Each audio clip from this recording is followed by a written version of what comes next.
Donc, bon, c'était simplement, je sais plus d'où ça venait cette question.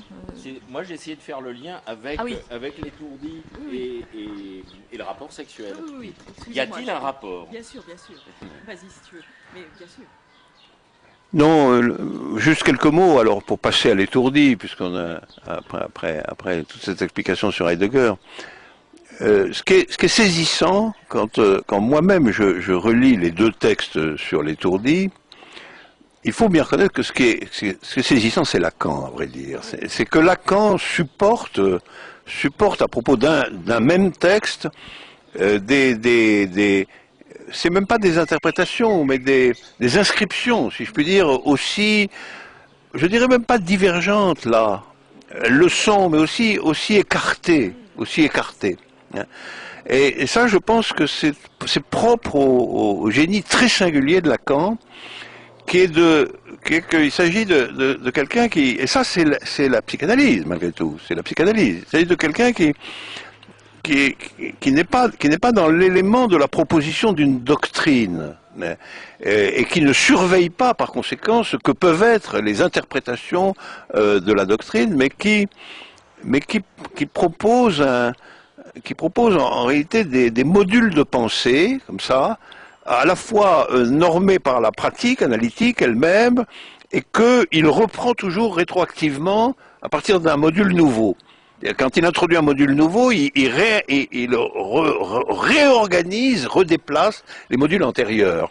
Et ça, c'est une figure de pensée tout à fait particulière et qui est liée, je crois, en profondeur. Il l'a toujours dit, et on le prenait pas tellement au sérieux parce qu'il a été aussi beaucoup caricaturé.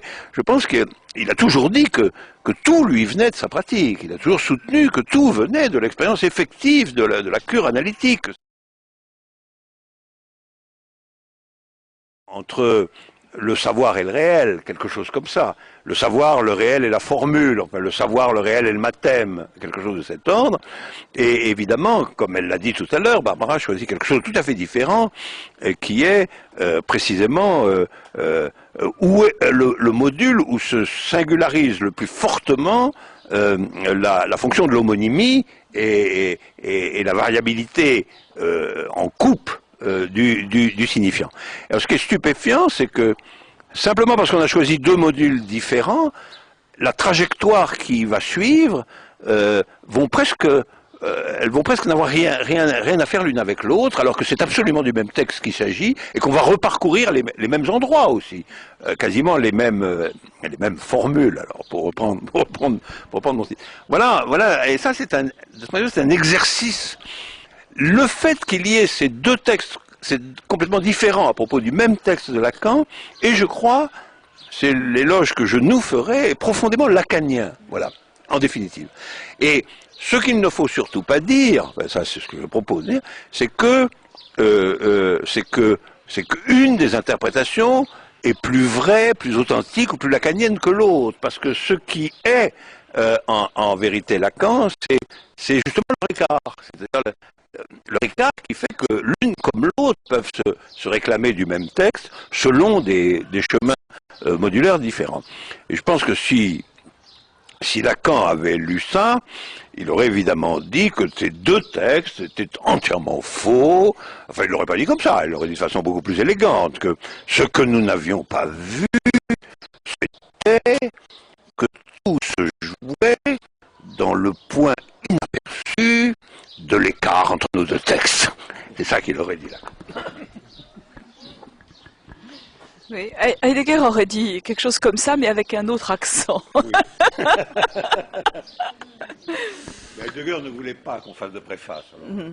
Mais manifestement, vous êtes quand même beaucoup plus facilement, de cette manière complètement dissociée, fidèle à Lacan qu'à Heidegger.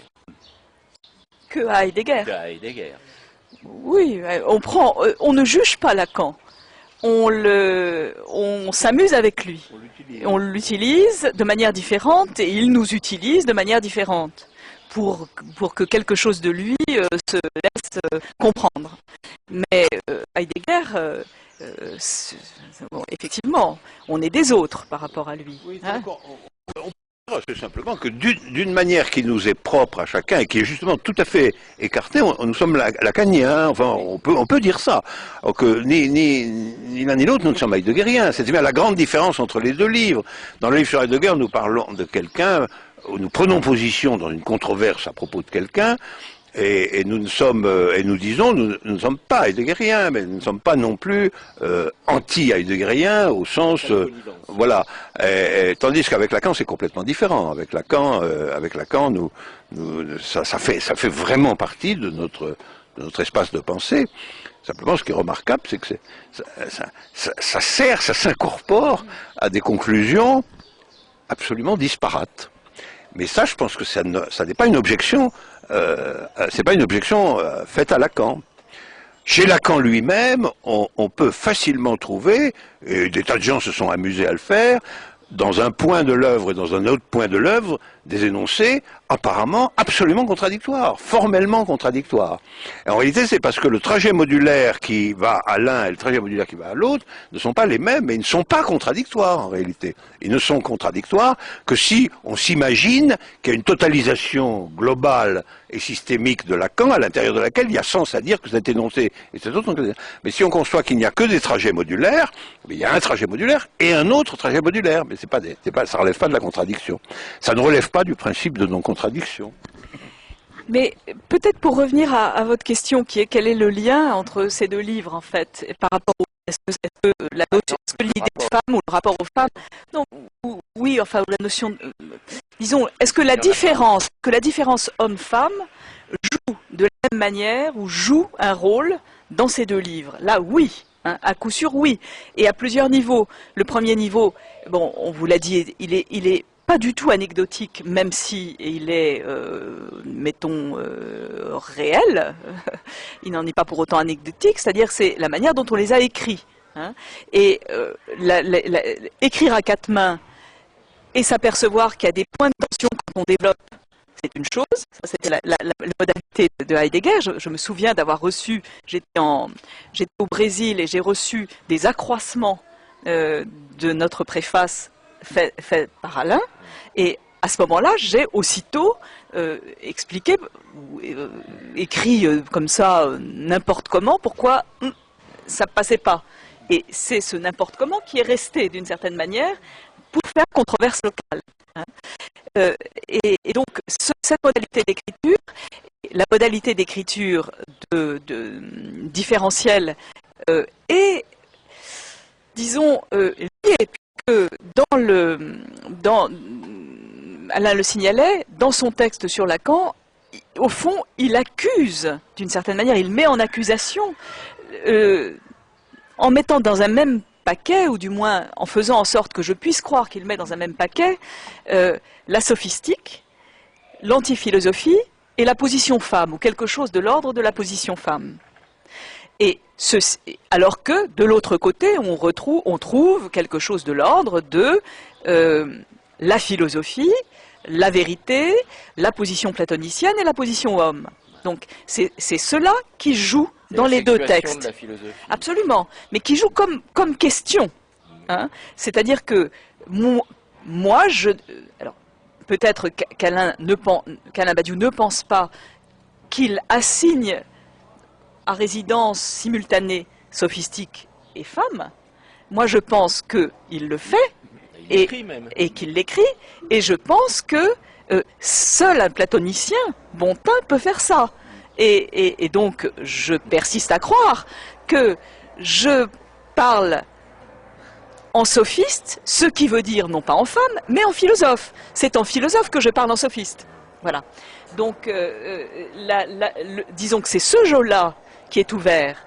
Est-ce qu'il s'agit de philosophie, antiphilosophie, Platon sophiste ou homme-femme? Et quelles sont les congruences ou les analogies de proportion entre ces trois positions? C'est ça qui est ouvert simultanément dans ces deux livres. Alors là, je vais simplement ajouter, puis après on va donner la parole à ceux qui veulent la prendre. Je voudrais ajouter une chose dont il s'est trouvé qu'on a parlé plus longuement lors de notre précédent duo.